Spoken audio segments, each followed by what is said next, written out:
الحمد لله نحمده ونستعينه ونستغفره ونعوذ بالله من شرور أنفسنا ومن سيئات أعمالنا من يهده الله فلا مضل له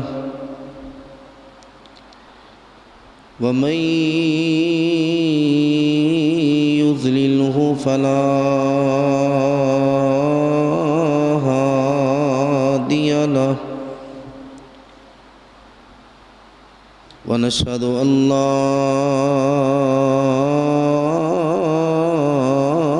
إله إلا الله وحده لا شريك له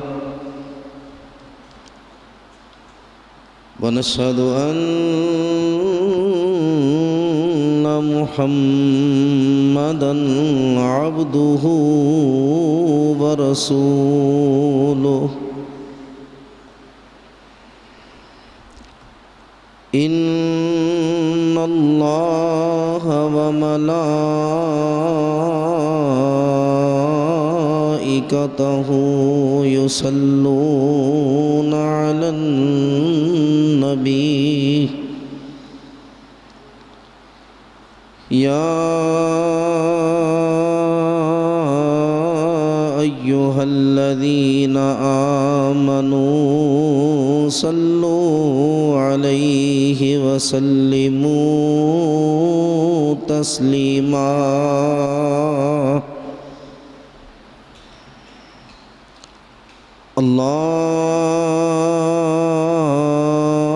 اللهم صل على محمد وعلى آل محمد صلى الله عليه وسلم كما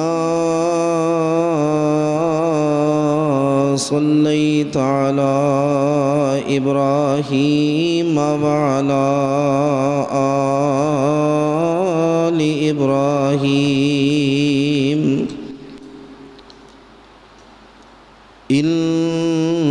إنك حميد مجيد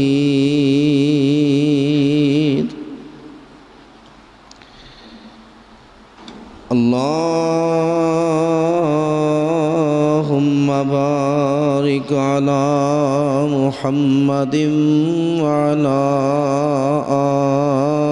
آل محمد صلى الله عليه وسلم كما باركت على إبراهيم وعلى آل إبراهيم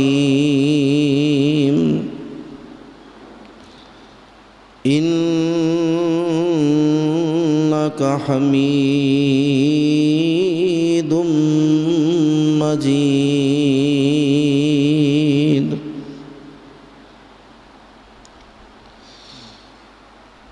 أما بعد فإن خير الحديث كتاب الله وخير الهدي هدي محمد صلى الله عليه وآله وسلم وشر الأمور محدثاتها وكل محدثة بدعة وكل بدعة ضلالة وكل ضلالة في النار أعوذ بالله السميع العليم وبوجهه الكريم وسلطانه القديم من الشيطان الرجيم. بسم الله الرحمن الرحيم.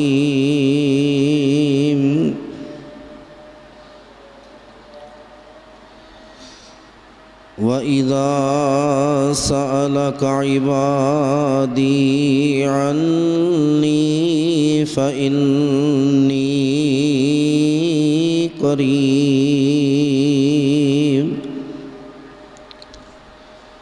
أُجِيبُ دَعْوَةَ الدَّاعِ إِذَا دَعَانِ.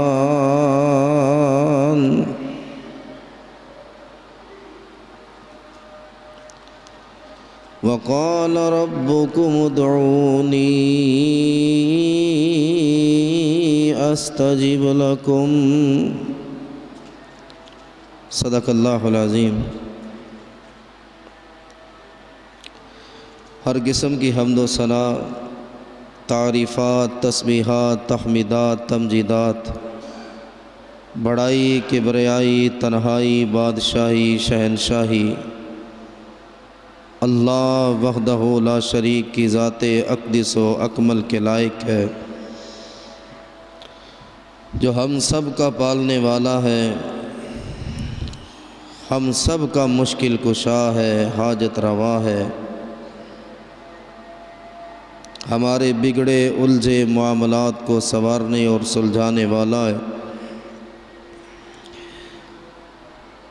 ہر خوشی میں، ہر دکھ میں، ہر تکلیف میں، ہر غم میں، ہر آسانی میں، ہر تنگی میں جو ہمارا ایک ہی سہارا ہے اور وہ ہماری دعاؤں کو قبول فرمانے والا ہے۔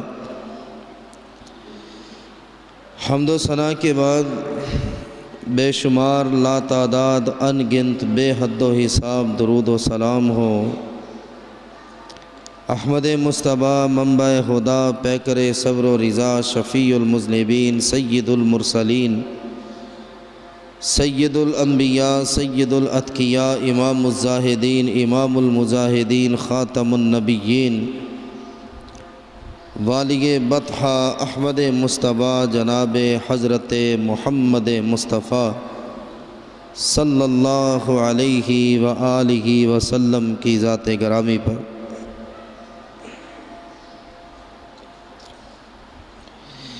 میرے عزیز بھائیوں، آج کے جمعۃ المبارک کے خطبہ میں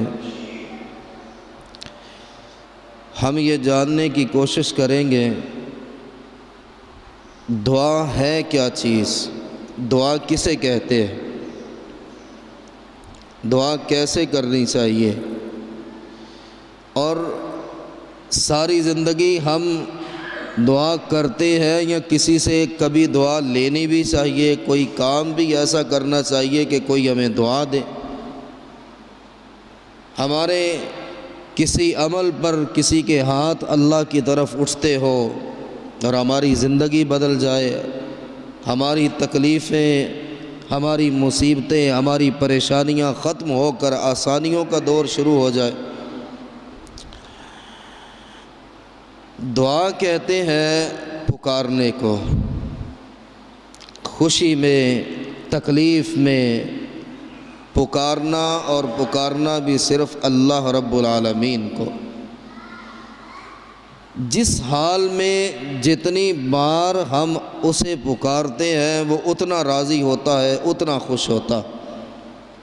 ان الذین یستکبرون عن عبادتی سیدخلون جہنم داخرین۔ آپ اس دعا کی اہمیت کا اندازہ لگائیں کہ ہاتھ اٹھانا، جھولی پھیلا دینا، اللہ کے سامنے اس کے حضور سر سجدے میں رکھ کر مانگنا، یہ انسان کو مرتبے اور بلندی میں کہاں تک لے جاتا ہے، اور جو اسے نہیں پکارتے بس زندگی گزری جا رہی ہے، دنیاوی اسباب ڈھونڈتے ہی زندگی گزر گئی، اس پہ سہارا، اس پہ سہارا، اس پہ یقین، اس پہ یقین۔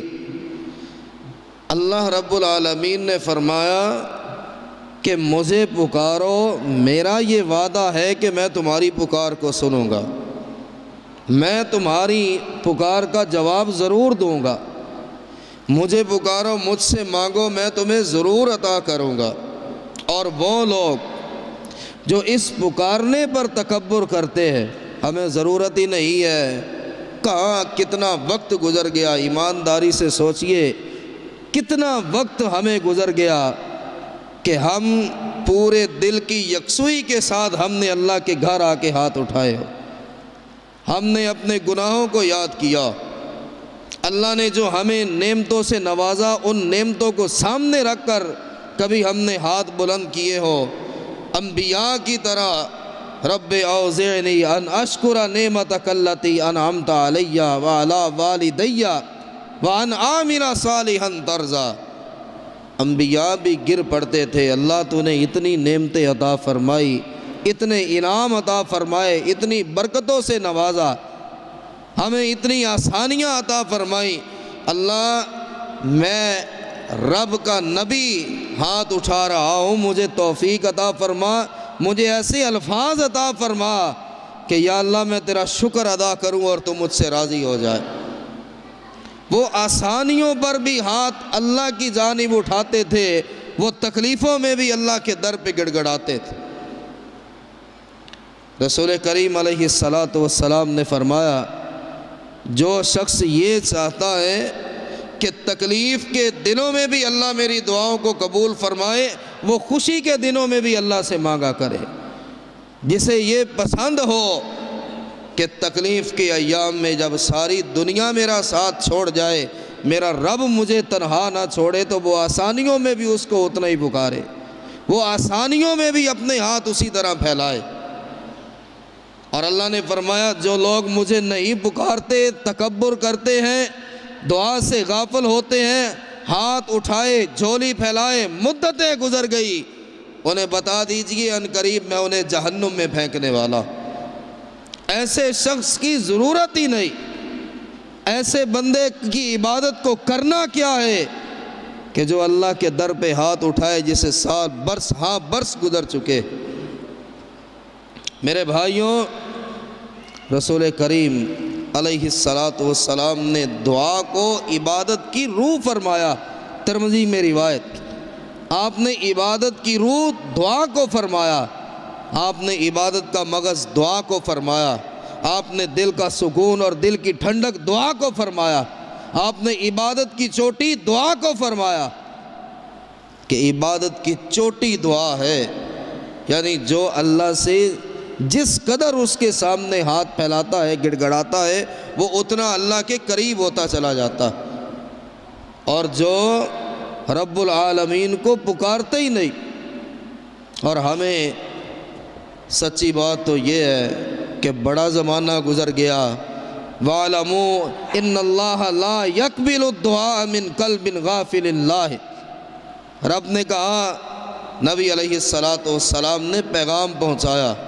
کیوں کہتے ہیں ہم اس مشکل میں، ہم اس تکلیف میں، ہم اس پریشانی میں، ہم اس آفت میں، ہم اس بیماری میں، ہم اس مرض میں مبتلا ہیں، ہم قحط سالیوں میں ہیں، ہماری فصلیں برباد، ہمارے کاروبار ختم ہو گئے، ہماری اولادیں نافرمان ہو گئی، گھروں کا سکون اٹھ گیا۔ ہم تو مانگتے بھی ہیں، ہم تو دعا کرتے بھی ہیں، کیسا عجیب منظر ہے اور عجیب سسٹم اللہ سے ہم نے بنایا، دل غافل ہے اور اللہ سے دعا مانگ رہے۔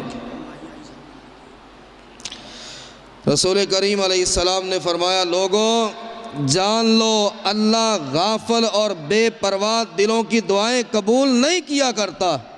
جو کام کوئی اور کر رہا ہے اور زبان سے یہ کہہ دیا یا اللہ مجھے معاف فرما، اور ٹھیک ہے جی یہ میری دعا ہو گئی، رزق مانگ رہا ہے، دل کہیں اور اٹکا ہوا ہے، خیال کہیں اور ہے، الفاظ اللہ کی جانب ہے، اللہ ایسے غافل دل کی دعاؤں کو قبول کرنے والا نہیں ہے۔ پہلے یقین بنائیں، جستجو لگائیں اور پوری یکسوئی کے ساتھ، توجہ کے ساتھ دعا مانگیں کہ میں اپنے رب سے مخاطب ہوں اس وقت، کوئی اور خیال آپ کے قریب نہ آئے، اور پھر یہ نہیں ہو سکتا کہ آپ دعا کریں اور اللہ وہ قبول نہ فرمائے۔ بلکہ صحابہ کرام صحابہ کرام تو دوڑ دوڑ کر دعائیں کروایا کرتے تھے، رسول اللہ صلی اللہ علیہ وسلم کی خدمت کرتے، آپ کے دربار میں پیش ہوتے، آپ خوشی کے عالم میں ہوتے، حضور ہمارے لیے دعا کر دیجئے۔ ہم نے کبھی اپنے کسی بھائی سے کہا، اس کے پاس جا کر وہ ملا ہو، ایک فارمیلٹی پوری کرتے ہیں، رسمی جملہ کہتے۔ حضرت عمر رضی اللہ عنہ عمرہ کرنے کی نیت سے جب جانے لگے تو اللہ کے نبی نے فرمایا، عمر مجھے اپنی دعاؤں میں یاد رکھنا۔ عمر میں اللہ کا رسول تم سے کہہ رہا، عمر مجھے بھی اپنی دعاؤں میں یاد رکھنا۔ اور پوری زندگی ہم نے یہ سیٹ اپ بنایا کہ عالم دین ہے، قاری ہے، اس سے دعا کروا لیں۔ شاید اپنے بھائی کو کہنا اس کی دعا قبول ہی نہیں ہوتی۔ معیار اور مرتبے میں اپنے سے کسی کم آدمی کو کہا ہے آج تک ہم نہیں کہتے۔ اور یہاں ایک طرف اللہ کے رسول ہیں، ایک طرف صحابی ہے، اور نبی صحابی سے کہہ رہے ہیں، عمر مجھے اپنی دعاؤں میں یاد رکھنا۔ میرے بھائیوں، دعا کا یقین ہونا چاہیے، کامل یقین کہ رب اسے قبول کرتا۔ جب ساری دنیا ساتھ چھوڑ جائے، آئے اللہ کی طرف، وہ قبول بھی کرے گا، وہ آپ کو 2 گنا عطا فرمائے، اس وجہ سے کہ مانگا اس سے ہے۔ حدیث قدسی ہے، رسول اللہ صلی اللہ علیہ وآلہ وسلم نے فرمایا، ایک وہ بوڑھا گناہگار جس نے ساری زندگی گناہ کیے، کوئی ایک بھی نیکی نہیں کی ہے، کوئی ایک بھی نیکی نہیں کی، کوئی ایک بھی اچھا کام نہیں کیا، جوان تھا تو اپنی جوانی کے نشے میں تھا، دولت مند تھا تو اپنی دولت کے نشے میں چور تھا، اور کبھی رب کی طرف آیا ہی نہیں۔ آج جب وہ بوڑھا ہو گیا اور اب اسے یقین ہو گیا، رشتہ دار بھی چلے گئے، بوڑھا ہو گیا ہوں، کمزور اور لاغر جسم ہو گیا ہے، اب میں کسی کے کام بھی نہیں آ سکتا، مال بھی ختم ہو گیا، اولاد بھی باغی ہو گئی، کوئی ہمسایہ بات سننے کے لیے تیار نہیں، اب یہ چلا ہے اللہ کے گھر کی طرف، اور اس کے پاس صرف ایک یقین ہے، صرف ایک دولت اور طاقت ہے اس کے پاس کہ بے شک ساری زندگی اس کے گھر نہیں گیا، آج بھی جاؤں گا، جا اپنے رب کے پاس رہا ہوں، کسی غیر کے پاس نہیں جا رہا، جو مجھے تانا دے، جو مجھ پہ طنز کرے، جو مجھ پہ فکرہ کسے کہ ساری زندگی غافل رہا، اب کیا لینے کے لیے آیا۔ نبی علیہ السلام نے فرمایا، جب یہ ہاتھ اٹھا دیتا ہے اپنے بوڑھے ہاتھ تو اللہ اتنا راضی ہوتا ہے، اس کے 70 سال کے گناہوں کو نہیں دیکھتا۔ اللہ اپنے فرشتوں سے کہتا ہے، دوڑو دوڑو میرے فرشتوں، اس کے پاس پہنچو، وہ میرا بندہ جو کبھی میرے در پہ نہیں آیا، جس نے کبھی زباں پہ جو میرا نام لے کر نہیں آیا، جس نے کبھی کوئی نیکی نہیں کی، دوڑو۔ آج وہ بوڑھا لاٹھی ٹیکتا ہوا اپنے بوڑھے کپ کپاتے ہاتھوں کو اٹھا کر کیا مانگ رہا، یا اللہ ساری زندگی اس کی طرف نہیں بھیجا، اور ابھی یہ تیرے در پہ آیا ہے، ابھی ہاتھ اٹھائے اور تجھے اتنا رحم آیا، یا اللہ تو اتنا خوش ہو گیا، اس کے لیے ہمیں زمین پہ بھیج رہا ہے جس نے ساری زندگی کوئی نیکی نہیں کی۔ فرمایا جاؤ تو صحیح، فرشتے اترتے ہیں، واپس رب کے پاس جاتے، اللہ وہ تجھ سے مانگ رہا ہے، کیا مانگتا ہے؟ یا اللہ گناہوں کی معافی مانگ رہا ہے، یا اللہ ہاتھ تیری طرف اٹھائے، جھولی تیری طرف پھیلائی۔ اللہ فرماتے اس کو پتہ ہے نا کہ میرے علاوہ کوئی معاف کرنے والا نہیں، یا اللہ اس کو پتہ، اس کو یہ بھی پتہ تھا کہ اس شہنشاہ کے دربار میں جا رہا ہوں جہاں سے کسی کو خالی نہیں موڑا جاتا، اسے پتہ ہے کہ میری دعا قبول ہوگی، یا اللہ وہ آئے اس یقین کے ساتھ۔ فرمایا جاؤ ساری زندگی کے گناہ معاف، اس کے ہاتھ پلٹنے سے پہلے اسے بتا دو میں رب نے اسے جنت عطا فرما دی ہے۔ آیا تو ہے، ہاتھ تو میرے در پہ اٹھائے، جھولی تو میرے گھر میں آ کر پھیلائی، کسی کو شامل تو نہیں کیا۔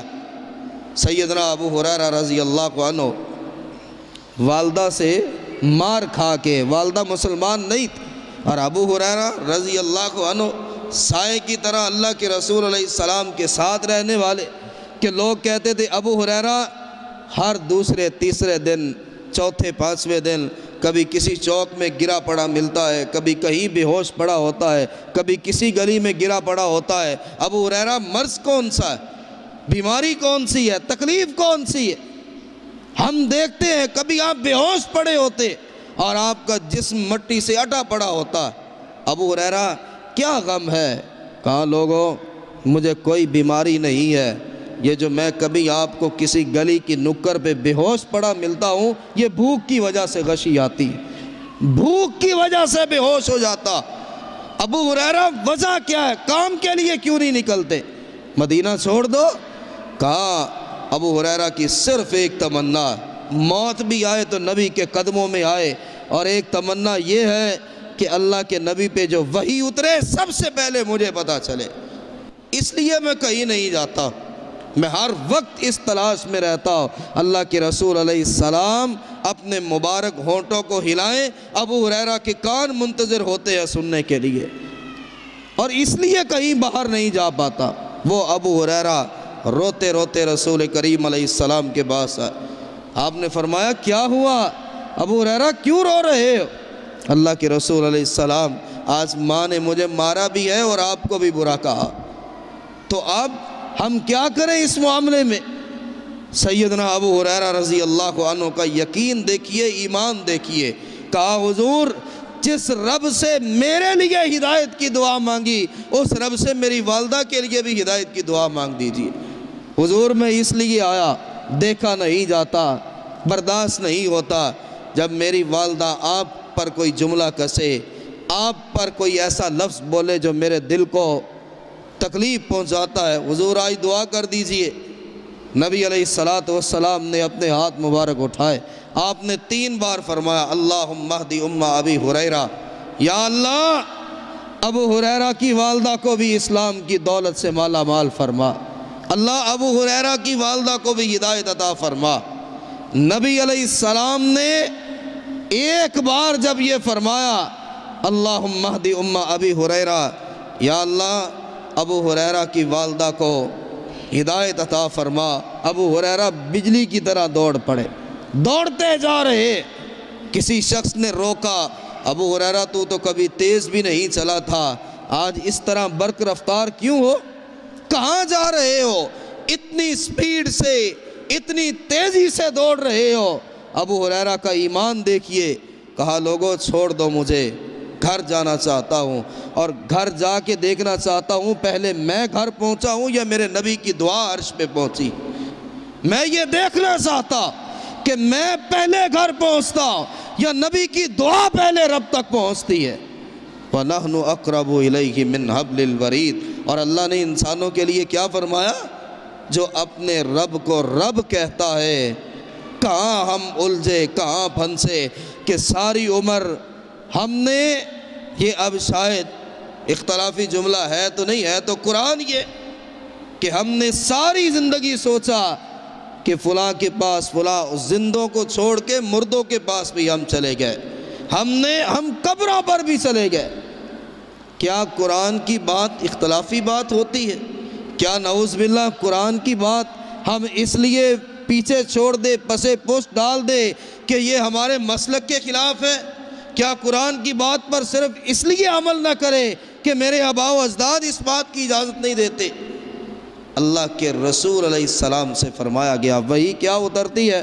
بس یہ اس ایک آیت کو اگر ہم سمجھ لیں ہم ساری زندگی رب کا در نہیں چھوڑ سکتے۔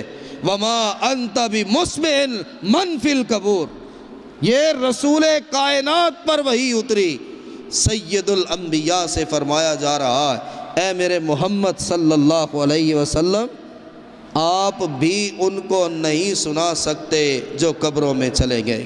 یہ قرآن ہے، کسی کمپنی کا قرآن لے لے، کوئی شیخ الحدیث محدث جس نے ترجمہ کیا، سمپل ترجمہ پڑھ لے، سادہ ترجمہ پڑھ لے کہ یہ آیت کس پر اتری؟ سید الانبیاء علیہ السلام پر۔ مخاطب کون ہے؟ رسولوں کے جو رسول ہے حضرت محمد مصطفیٰ صلی اللہ علیہ وسلم۔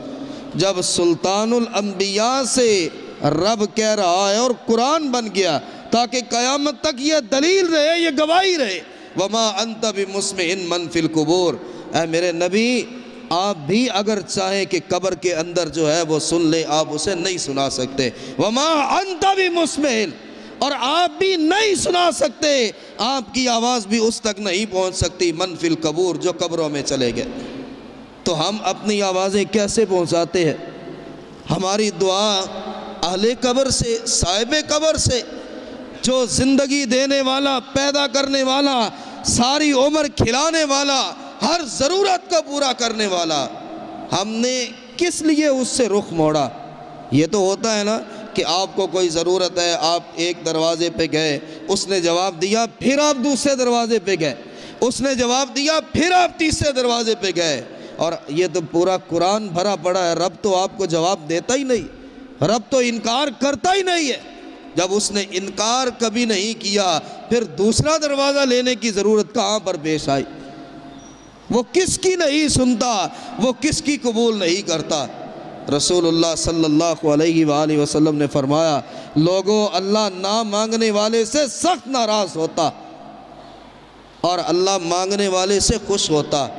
حضرت صلہ بن حشیم رحمت اللہ علیہ تابعی ہے، اور اتنی رب کی عبادت کرنے والے کہ ان کا ایک دوست ایک بار کہتا ہے حلیۃ الاولیاء میں ہے، سیر اعلام النبلاء میں، کہ میں ایک دفعہ ان کے ساتھ تھا، جب آدھی رات ہوئی تو یہ اپنے ساتھیوں سے اٹھ کے جنگل کے اندر چلے گئے۔ میں نے کہا آج میں پتہ کروں گا یہ کرتے کیا، کہ جب آدھی رات ہوتی ہے ہمارا ساتھ کیوں چھوڑ دیتے ہیں، کہاں جاتے؟ کہا میں دبے پاؤں ان کے پیچھے چلتا رہا، ایک جگہ پر پہنچے، ابھی وہ نماز پڑھنے لگے تھے کہ میں نے دیکھا سامنے سے شیر آ رہا، اور میں ڈر اور خوف کے مارے درخت پہ چڑھ گیا۔ صلہ بن حشیم نے شیر کی طرف اشارہ کیا اور کہا، اے اللہ کی مخلوق، تو مجھے ستانے کے لیے کیوں آیا؟ جا تو اپنا رزق تلاش کر اور مجھے اپنے رب کو منانے دے۔ کعبہ کے رب کی قسم ہے، جس طرح جیسے کوئی فرما بردار بچہ بات مانتا ہے، شیر انہی قدموں پہ الٹے قدموں واپس بھاگ جاتا۔ اور جب آپ نے 2 رکعت پڑھی تو میں نے صلہ بن حشیم کو یوں روتے دیکھا جیسے بچہ جو اپنے والدین سے گم ہو جائے اور وہ صحرا میں تنہا کھڑا چیخے مارتا ہے، اس طرح صلہ بن حشیم بوڑھے کو چیخے مار کر روتے دیکھا، اور پھر دعا کے لیے ہاتھ اٹھا دیے۔ کہا، میرے مولا، میں لوگوں سے الگ ہو کے اس لیے آیا، میں ریا نہیں چاہتا، میں دکھاوا نہیں چاہتا، اے میرے مولا، اے میرے اللہ، میری دعاؤں کو قبول فرما لے، اللہ مجھے جہنم سے بچا، مجھے جنت عطا فرما۔ یہ ہم تو ایک بار دعا کرتے، ہم تو جمعے کے جمعے دعا مانگ لیں گے، ان کی ہر رات کی دعا یہی ہوتی ہے، وہ ہر آدھی رات کو اٹھ کے یہی مانگتے ہیں، اللہ میرے گناہوں کو معاف کر دے۔ وہ یہی مانگتے ہیں، اللہ میں تیری جنت چاہتا ہوں، میں تیری آگ کے عذاب سے اور قبر کے عذاب سے پناہ چاہتا ہوں۔ اور دعا کی طاقت کیا ہے؟ بقی ابن مخلد، حافظ ابو بکر ترتوشی یہ راوی ہے اس کے، اور یہ صحیح روایت۔ رومیوں نے ایک مسلمان کو قید کر لیا، جنگ ہوئی، عیسائیوں نے قید کر لیا، اب قیدی روم کے اندر ہے، اور ماں رو رہی ہے، گڑ گڑا رہی ہے، تڑپ رہی ہے، میرا تو ایک ہی بیٹا تھا۔ رومیوں نے اسے قید کر لیا، جہاد کے میدان سے اسے پکڑ لیا، ہائے وہ اس کے ساتھ کیا سلوک کر رہے ہوں، ہائے وہ اس کے ساتھ کیا معاملہ کر رہا ہوگا۔ یہ بوڑھی ماں اٹھتی ہے اور اس وقت کے سب سے بڑے ولی بقی ابن مخلد کے پاس چلی جاتی۔ بقی ابن مخلد کا بڑا نام ہے، مستجاب الدعوات تھے۔ بقی ابن مخلد کے پاس آئی، کہا، اے اللہ کے ولی، اے دین کے عالم، اے قرآن کے حافظ، اے رسول کریم علیہ السلام کے غلام، اے اللہ اور اس کے رسول کے وفادار اور فرما بردار، میرا ایک ہی بیٹا ہے جو رومیوں نے پکڑ لیا، اور میں دن بھی روتی ہوں، رات بھی روتی ہوں، میرے تو بڑھاپے کا وہ سہارا رب کے دین کے لیے نکلا، گرفتار ہو چکا ہے، اور خبریں یہ ملی کہ جو زنجیر ہاتھی کے پاؤں میں ڈالی جاتی تھی وہ اس بوڑھی ماں کے بیٹے کو ان زنجیروں کے ساتھ جکڑا ہوا، جس کے ساتھ ہاتھی کو پکڑا جاتا، جو ہاتھی کے پاؤں میں جس زنجیر کو ڈال کے اسے پکڑا جاتا ہے، اتنی موٹی زنجیروں سے اس نوجوان کو پکڑا ہوا تھا، قید کیا ہوا، زنجیروں سے باندھا ہوا، بقی ابن مخلد نے اس سے کہا تو اس نوجوان کی ماں ہے؟ کہا ہاں میں اس نوجوان کی ماں ہوں اور میں تمہارے پاس آیا۔ اس نے کہا اماں میری ایک بات سن، کیا ماں کی دعا رب قبول نہیں کرتا؟ کیا ماں اگر اپنا دامن پھیلا دے تو کیا اللہ اس دعا کو واپس موڑ دیتا ہے؟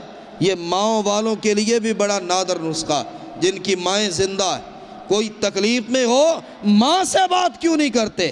کسی پریشانی میں ہو ماں سے کیوں نہیں کہا جاتا؟ ماں بیٹے کے حق میں ماں کی دعا بڑی قبول ہوتی ہے بڑی جلدی۔ ماں میرے لیے دعا کر، میرا یہ کام آسان ہو جائے۔ ہم لوگوں کے پاس جاتے، میں انکار نہیں کرتا کہ مسجد کے امام کے پاس آئے، خطیب کے پاس آئے، ماں کو چھوڑ کے آ رہے، باپ کو چھوڑ کے آ رہے، اور رسول کریم علیہ السلام نے فرمایا 3 دعائیں ایسی ہیں جس وقت مانگی جائے وہ رد نہیں ہوتی، جس گھڑی میں مانگی جائے رد نہیں ہوتی، جو مانگ لیا جائے رد نہیں ہوتا۔ اور ان 3 لوگوں میں ایک باپ ہے جو بیٹے کے حق میں دعا کرتا، وہ جس وقت بھی دعا کرے، وہ جو مرضی رب سے مانگے، اللہ اس باپ کی دعا کو قبول کر لیتا۔ سعودی عرب کے میں جب الریاض میں تھا، میرے دوست مجھے بتا رہے، ساتھ ہی رہتے، بہت بڑے شیخ تھے، کہا میں اپنے 1 سال کے بیٹے کو ایک بار لے کر گیا، میں نے کہا شیخ میں آپ کی تہجد سے بڑا متاثر ہوں اور مجھے سمجھ نہیں آتی آپ سوتے کس وقت ہیں، آپ جاگتے ہی رہتے، آپ اللہ کے بڑے ولی ہیں، نیک آدمی ہیں۔ شیخ یہ میرا 1 سال کا بیٹا ہے، اس کے لیے دعا کر دے۔ اللہ کی قسم ہے، الریاض کے سب سے بڑے شیخ نے پتہ ہے کیا کہا؟ اس نے کہا بھائی تو اس بچے کا باپ ہے، میری دعا میں تاخیر ہو سکتی ہے، باپ کے اٹھائے ہاتھوں میں تاخیر نہیں ہو سکتی۔ تو اس کا باپ ہے، تو خود دعا کر، یہ تیرا بیٹا ہے، یہ اللہ کا وعدہ ہے کہ وہ باپ کی دعا کو رد نہیں کرتا۔ ہم نے تو ماں باپ کو ویسے ہی اس قابل نہیں سمجھا ہوا، ان سے ملے مدتیں گزر جاتی، یہ موضوع دوسری طرف نہ نکل جائے۔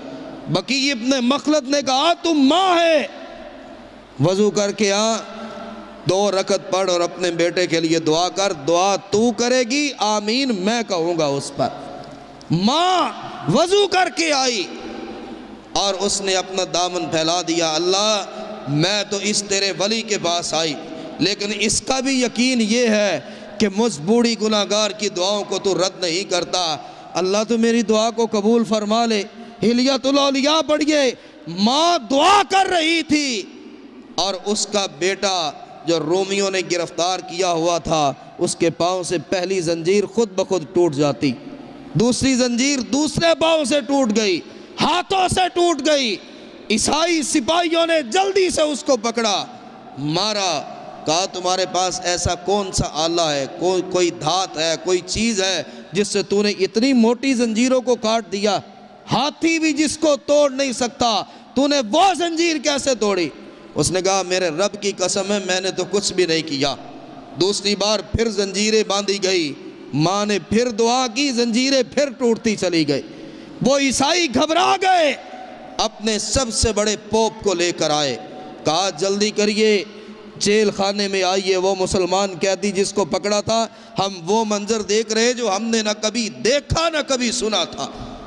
وہ عیسائی پوپ، ان کا سب سے بڑا پادری، جب وہ جیل خانے میں آتا، ماں نے جب ادھر تیسری بار اپنا دامن پھیلایا، اللہ میرے بیٹے کو رہائی بھی دے، عزت بھی عطا فرما، یا اللہ بیٹا صرف رہا نہ ہو، ان قیدیوں، ان رومیوں، ان عیسائیوں سے واپس آئے تو عزت اور تکریم کے ساتھ واپس آئے۔ جب اس نے تیسری بار ماں نے دعا کی، وہ عیسائی پادری دیکھتا ہے تیسری بار بھی اس کے پاؤں سے زنجیریں ٹوٹ کے بکھرتی چلی جاتی۔ پادری اس کو غور سے دیکھتا، اچانک اس کے چہرے پہ ایک رنگ آ کے گزرا، اس نے کہا اس مسلمان قیدی کو اب باندھنے کی ضرورت نہیں، اسے میرے پاس لے کر آؤ۔ اسے لایا گیا، کہا سچ بتانا تیری والدہ یا تیرے باپ میں کوئی زندہ ہے؟ وہ مسلمان قیدی کہنے لگا ہاں میری بوڑھی ماں میرے لیے زندہ۔ اور اس نے کہا جا پھر میں اس یقین کے ساتھ تجھے آزاد کر رہا ہوں، تیری ماں اس وقت تیرے لیے رہائی کی دعائیں مانگ رہی ہے، اور جس ماں کی دعائیں عرش والا بھی رد نہیں کرتا اور زنجیریں ٹوٹنا شروع ہو جائیں، میں اور میرا پورا ملک مل جائے، ہمارے سارے سپاہی مل کر اب تمہیں قید کرنا چاہیں تمہیں قید نہیں کر سکتے، جا اس کو گھوڑے بھی دو اور ایک قافلہ عزت اور تکریم کے ساتھ اسے مسلمانوں کی سرحد تک چھوڑ کر آئے۔ اس کی ماں اس کے لیے دعا کر رہی، یہ دعا ہے کہ کہاں وہ بوڑھی عورت، غریب عورت کہ جو نہ کوئی افسر اس کا واقف ہے، نہ کوئی پولیس والا اس کا واقف ہے، نہ کوئی اسلامی سرحد میں کوئی جرنیل اس کے رشتہ داروں میں ہے، کوئی اس کا جاننے والا نہیں، غریب عورت کٹیا میں رہنے والی، اور کہاں اس نے رابطہ ملایا، زمین و آسمان کے مالک سے ملایا، دعائی کی ہے یا اللہ سارے اسباب اس وقت کچھ نہیں ہو سکتا، مجھے تو یہ بھی نہیں پتا میرا بیٹا اس وقت کہا۔ دعا میرے بھائیو، دعا رب العالمین خود فرماتے، اللہ نے خود فرمایا وَإِذَا سَأَلَكَ عِبَادِي عَنِّي فَإِنِّي قَرِيبٌ أُجِيبُ دَعْوَةَ الدَّاعِ إِذَا دَعَانِ، میں جواب دیتا ہوں اپنے بندے کی پکار کا جب وہ پکارتا۔ أَمَّن يُجِيبُ الْمُضْطَرَّ إِذَا دَعَاهُ، کون ہے جو تکلیفوں سے تمہیں نکالتا ہے، بیماریوں سے تمہیں نکالتا ہے، پریشانیوں سے تمہیں نکالتا ہے، مصیبتوں میں تمہاری مدد کرتا، کون ہے جب سارے اسباب تم سمجھتے ہو ختم ہو گئے، اس وقت کون ہے جو تمہاری دعاؤں کو سنتا؟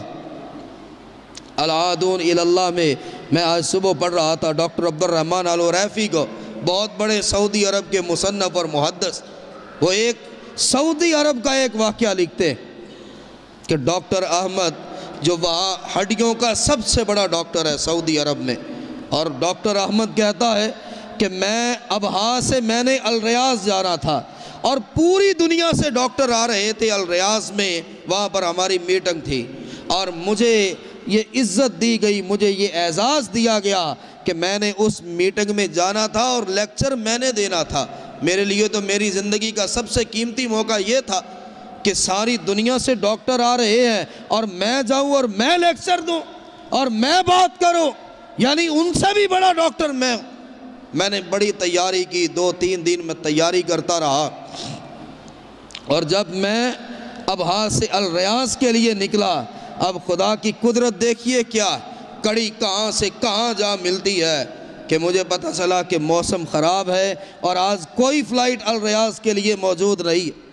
پریشان ہوا، مولا یہ کیا معاملہ بن گیا، میں نے تو وقت پہ پہنچنا ہے، موسم کیسے خراب ہو گیا، کوئی فلائٹ نہیں۔ میں نے گاڑی پکڑی اور بائی روڈ میں الریاض کے لیے نکلا، مجھے پتا تھا لمبا سفر ہے، گاڑی دوڑائے جا رہا ہوں بغیر آرام کیے، اور ایک جگہ پر یک لخت ایک طوفان آتا ہے۔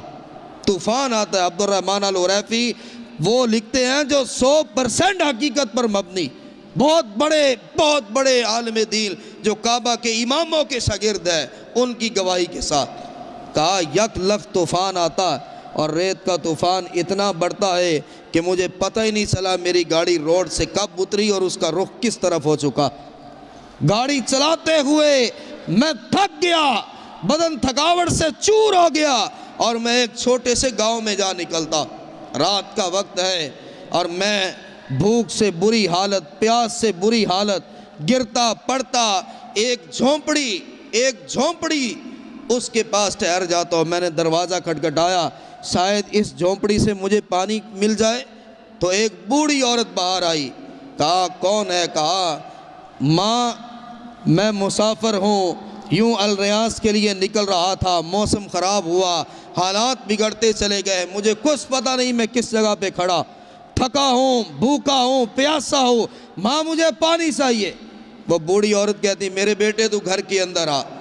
گھر آیا، بکری کا دودھ دو کر وہ میرے سامنے رکھتی، میں نے دودھ پیا اور اس نے کہا میرے بیٹے اب موسم خراب ہے تو صبح چلے جانا، وہاں پر تو لائٹ بھی نہیں، وہاں پر تو کوئی ایسی سہولت نہیں، اور میں وہاں لیٹا۔ آدھی رات کے بعد جب میری آنکھ کھلتی ہے میں نے دیکھا وہی بوڑھی عورت بڑی مشکل سے اٹھی، وضو کرتی ہے، 2 رکعت پڑھ رہی اور اللہ کے سامنے گڑ گڑا کر دعا مانگ رہی، یا اللہ یا مجھے لے جا یا اسے لے آ۔ یہ اس کی دعا کی الفاظ، اللہ میں تو یہاں سے نہیں جا سکتی، اللہ میرے پاس اسباب نہیں، میرے پاس پیسہ نہیں، میرے پاس روپیہ نہیں، میرے پاس دولت نہیں، درہم و دینار نہیں، کوئی واقف نہیں، کوئی اسباب نہیں، یا اللہ مجھے اس تک لے جا یا اسے مجھ تک لے آ، تو تو بڑا کارساز ہے، تیرے سامنے تو یہ کوئی مشکل نہیں۔ اور میں حیران تھا یہ بوڑھی کس کے بارے میں مانگ رہی؟ خیر میں بڑا حیران ہوا، اس کی آنکھوں سے آنسو بہتے رہے، اور ساتھ والی چارپائی پہ میں نے دیکھا کہ ایک بچہ 9 یا 10 برس کا بچہ لیٹا ہوا اور وہ حرکت نہیں کر رہا۔ صبح ہوئی، میں جب واپس جانے لگا تو میں نے کہا اماں تم نے جو خدمت کی اللہ اس کا تجھے اجر دے گا، ماں اب میں واپس چلتا ہوں۔ یہ کون ہے؟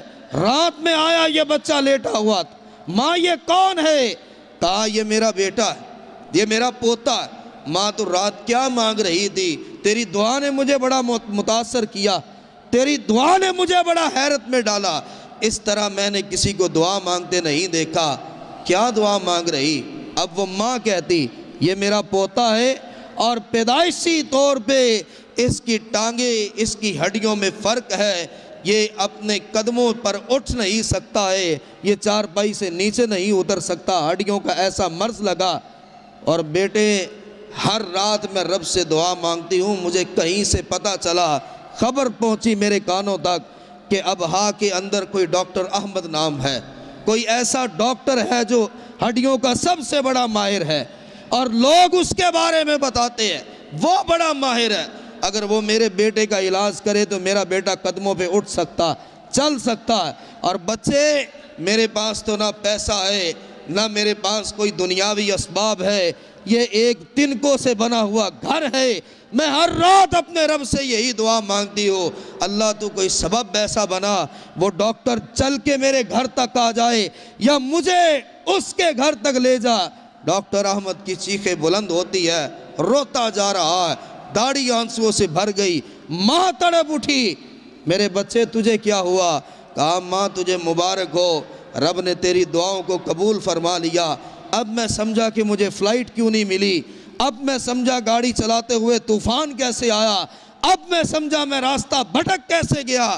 میں راستہ بھٹکا نہیں، اللہ مجھے تیرے گھر پہ لا رہا تھا، رب نے تیری دعاؤں کو قبول کیا، اٹھ اب میرے ساتھ چل، اس بیٹے کا علاج بھی کروں گا اور تجھے اپنی ماں سمجھ کے، ماں بنا کر، والدہ سمجھ کے میں ساری عمر تیری خدمت کرتا رہوں گا۔ یہ کون تھی؟ یہ کون تھی جس کے پاس ایک پیسہ بھی نہیں تھا، 1-2 بکریاں اس کی کل ملکیت، اس کی کل کائنات وہ 1-2 بکریاں، اور یہ کہ لوگ حیران ہوتے تھے وہ لاکھوں روپے کا جو خرچ آنا ہے علاج پر، یا اللہ میں کیسے کر سکتی؟ لیکن رب نے اسے دکھایا کائنات کے رب سے مانگا جائے، وہ مسبب الاسباب ہے، وہ اسی طرح راستے بناتا چلا جاتا۔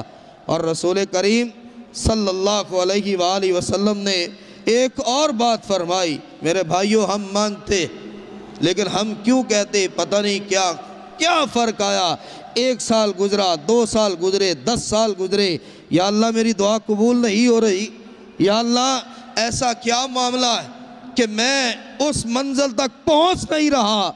تفسیر قرطبی کی روایت ہے، صحیح روایت، رسول کریم علیہ السلام نے فرمایا غیبت کرنے والے کی دعا اللہ کبھی قبول نہیں فرماتا، غیبت کرنے والے کی دعا کبھی قبول نہیں کی جاتی۔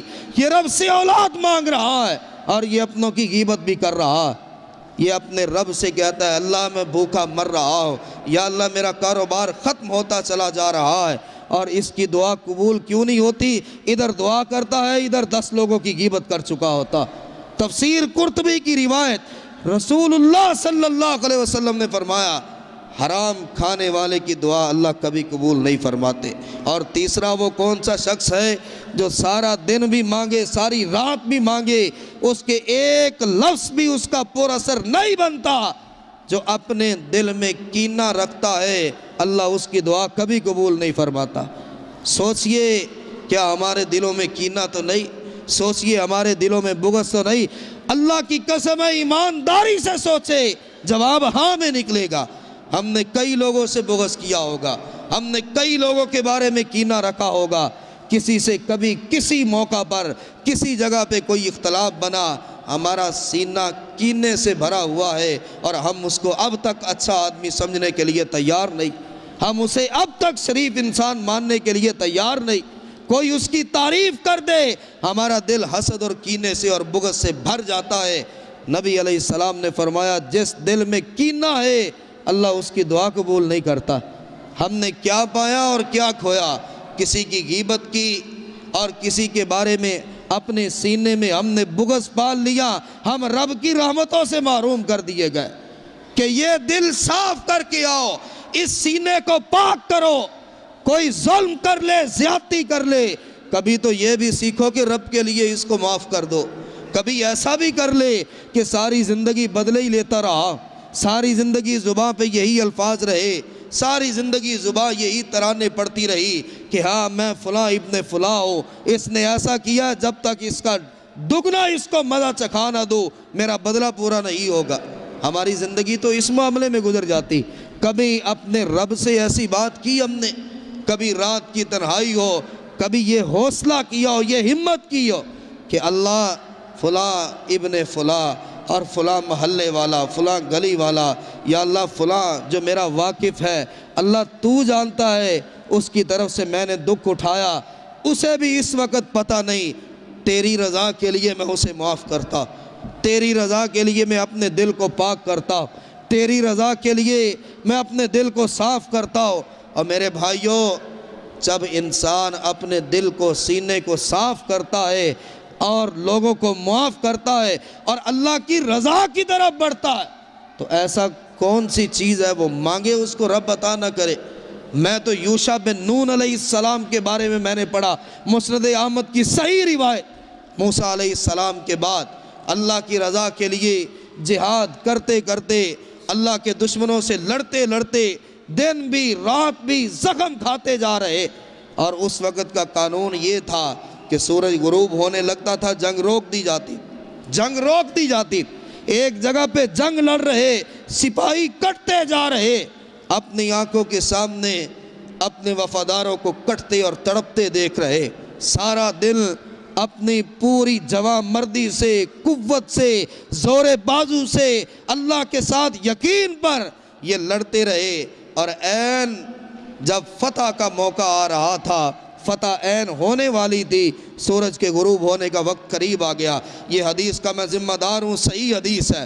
اب ڈرے کہ اگر یہ سورج غروب ہو گیا، یا اللہ اتنے دن گزر گئے ہمیں لڑتے ہوئے، شہادتیں دیتے ہوئے، تیری راہ میں خون بہاتے ہوئے، اگر یہ جنگ اس وقت رک گئی، یا اللہ یہ تیرے دشمن صبح پھر اکٹھے ہو کر آئیں گے۔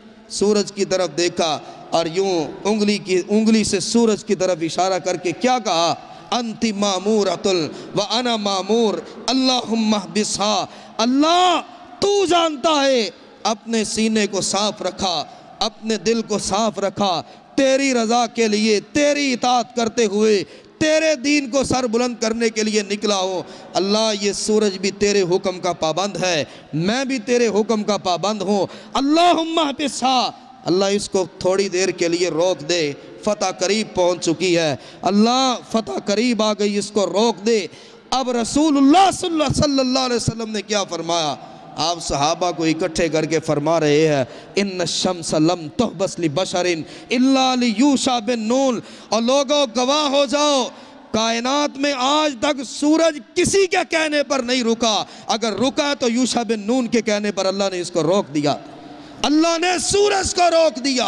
ان الشمس لم تحبس لبشر، سورج آج تک نہیں رکا تھا، الا لیوشع بن نون، یوشع بن نون نے آسمان کی طرف ہاتھ اٹھائے اور روکنا ہے، اللہ کی طرف ہاتھ اٹھائے اور کہا اللہ اس کو روک دے۔ دعا کا اثر ایسا ہے کہ سورج کو بھی روک دیا جاتا، اور کسی کے کہنے پہ سورج غروب ہونے سے رک جائے تو آپ یہ کہیں کہ یہ معمولی سا میرا معاملہ ہے، یہ میرا حل نہیں ہو رہا۔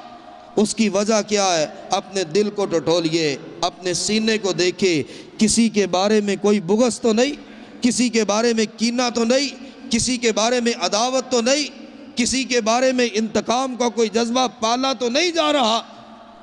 رسول اللہ صلی اللہ علیہ وسلم نے فرمایا، یہ اس سے ہٹ کے آپ کے لیے سب سے بڑی نصیحت کیا؟ آپ نے فرمایا میرے صحابہ ابھی ایک شخص مسجد نبوی میں داخل ہونے والا ہے، جس نے جنتی دیکھنا ہو اس کو دیکھ لینا، وہ جنتی آ رہا۔ صحابہ حیران، جب وہ داخل ہوا، غریب سا انصاری صحابی اپنے جوتے کو اپنی بغلوں میں لیا ہوا، ایک صحابی کا دل چاہا پتہ تو کروں اس کا عمل کیا، مہمان بن کے اس کے پاس گیا، مختصر کروں 3 دن اس کے پاس رہا، کچھ پتہ نہیں چلا۔ کہا نماز جیسے میں پڑھتا ہوں ویسے یہ پڑھتا ہے، تہجد میں بھی پڑھتا ہوں یہ بھی پڑھتا ہے، صدقہ خیرات میں بھی دیتا ہوں یہ بھی دیتا۔ تیسرے دن جب جانے لگا اور بات چیت ہوئی تو معاملہ کھل گیا، تجھے اللہ کے رسول نے جنتی کہا، پتہ کرنے آیا تھا تیرا عمل دیکھ لو۔ اس نے کہا میرا کوئی عمل نہیں ایسا، جو دیکھا بس وہی ہے۔ صحابی چلنے لگا، اس نے روکا، کہا رک جا، ایک بات مجھے یاد آ گئی۔ کیا؟ کہا جب بھی رات کو سونے لگتا ہو یہ کہہ کر سوتا ہوں اللہ تیری رضا کے لیے ساری کائنات کو معاف کر کے سو رہا۔ اس نے کہا ہاں ہاں اللہ کی قسم یہی تیرا عمل ہے جو ہم سے بھی پہلے تجھے رب کی جنت میں لے گیا، یہی وہ تیرا عمل ہے، تو اپنے دل کو اس طرح صاف کر کے سوتا۔ اور رسول اللہ صلی اللہ علیہ وسلم نے فرمایا ایک اور بات، آپ نے فرمایا لوگوں جب بیمار کے پاس جاؤ، اب بیمار کے پاس جاتا ہی کون ہے؟ جس سے فائدہ ہو، کاروباری لین دین ہو، ادھار لینا ہو، بزنس بڑھانا ہو، اس دوست کے رشتہ داروں تک کے بھی ہم پاس جاتے ہیں، یار وہ ہمارا پارٹنر ہے، بزنس اس کے ساتھ ہمارا قائم ہے، اس کے پاس جانا ضروری ہے، اس کی والدہ ہے بیمار ہے، والد ہے بیمار ہے، اپنوں کو چھوڑ دیا اور غیروں کے والدین تک بھی پہنچ رہے ہیں کہ وہ بیمار ہے، کیوں؟ دنیاوی فائدہ نظر آ رہا۔ آپ نے فرمایا اگر صبح کے وقت کوئی کسی بیمار کے پاس جاتا ہے شام تک 70,000 فرشتے اس کے لیے دعا کرتے، اور اگر شام کے وقت کوئی جائے صبح تک 70,000 فرشتہ اس کے لیے دعا کرتا۔ اور میرے بھائیوں جو ایسے لوگ ہوں، آپ نے فرمایا بیمار کو شفا کی دعا دو اور بیمار سے اپنے لیے دعا کرواؤ، وہ اللہ کے بڑا قریب ہوتا ہے اس وقت۔ اس کے گناہ بیماری کی وجہ سے جل چکے ہوتے، جھڑ چکے ہوتے ہیں، ختم ہو چکے ہوتے۔ ہم نے کبھی بیمار سے جا کر کہا میں اس لیے آیا ہوں کہ تیری عیادت کروں، اللہ تجھے تندرستی دے، اور میرے بھائی اب تو میرے لیے دعا کر دے، میں اس مسئلے میں ہوں، میں اس پریشانی میں ہوں، میں اس مصیبت میں ہوں۔ ایک صحابی کے متعلق آتا ہے سیر اعلام النبلاء میں کہ رسول کریم علیہ السلام کا ایک صحابی تھا اور ہر نماز کے بعد دعا کرتا، ہر نماز کے بعد روتا، اور یہ اللہ کے اتنا قریب ہوا اپنی دعاؤں کی وجہ سے کہ جب یہ صحابی وفات پا جاتا ہے رسول کریم علیہ السلام اس کے جنازے کے ساتھ ہے، اور صحابہ کہتے ہیں ہم نے معاملہ عجیب دیکھا کہ اللہ کے رسول پورا پاؤں زمین پہ لگا کے نہیں چل رہے، جنازے کے ساتھ جا رہے ہیں لیکن پورا پاؤں آپ نے زمین پہ نہیں لگایا، پنجوں کے بل اللہ کے رسول علیہ السلام چل رہے۔ صحابی حیران ہوا یا نبی اللہ یہ کیا معاملہ، آپ پورا پاؤں زمین پہ کیوں نہیں لگا رہے؟ آپ نے فرمایا یہ وہ صحابی ہے اللہ کے اتنے فرشتے اس کے جنازے کے ساتھ چل رہے ہیں، مجھے پورا پاؤں رکھنے کی جگہ ہی نہیں مل رہی، اتنے فرشتے اترے میت کے ساتھ چل رہے، جنازے کے ساتھ چل رہے، قرب پایا ساری دنیا آپ کو چھوڑ جائے، اللہ کے ساتھ آپ کا تعلق یہ مضبوط ہو، خوشی میں مانگیں، سکون میں مانگیں، آسانیوں میں جو دعا کرتے ہیں، نبی علیہ السلام نے فرمایا پھر تکلیفوں میں کبھی ان کی دعاؤں کو رد نہیں کیا جاتا۔ دعا مانگنی ہزاروں معاملے، یا اللہ میرے روزوں کو قبول کر، میرے قیام کو قبول کر، میرے بچوں کو نیک بنا، میرے والدین کو معاف فرما، میرے کاروبار میں برکتیں رکھ دے، حلال عطا فرما۔ دعائیں کتنی ہیں، مانگتے جائیں، زندگی گزر جائیں، الفاظ ختم نہیں ہوتے۔ اور دعا کا یہی سلیقہ ہے، جب بھی مانگیں پورے خشوع اور خضوع کے ساتھ، اور ایک بات اور کہ جو اس یقین کے ساتھ مانگتا ہے میں نے رب سے مانگا ہے مجھے ہر قیمت پہ ملنا ہے، اس کو وہ سب کچھ اللہ عطا کر دیتا۔ اور جو دعا مانگتے انا کا ظن عبدی، دعا مانگتے کسی نے کہہ دیا پتہ نہیں ہونی کہ نہیں، رب کہتا ہے پھر ہونی بھی نہیں ہے، یقین پورا رکھیں اللہ ہر دعا سنتا ہے اور ہر دعا کو اللہ قبول فرماتا ہے۔ اللہ مجھے اور آپ کو عمل کی توفیق عطا فرمائے۔ وآخر دعوانا الحمد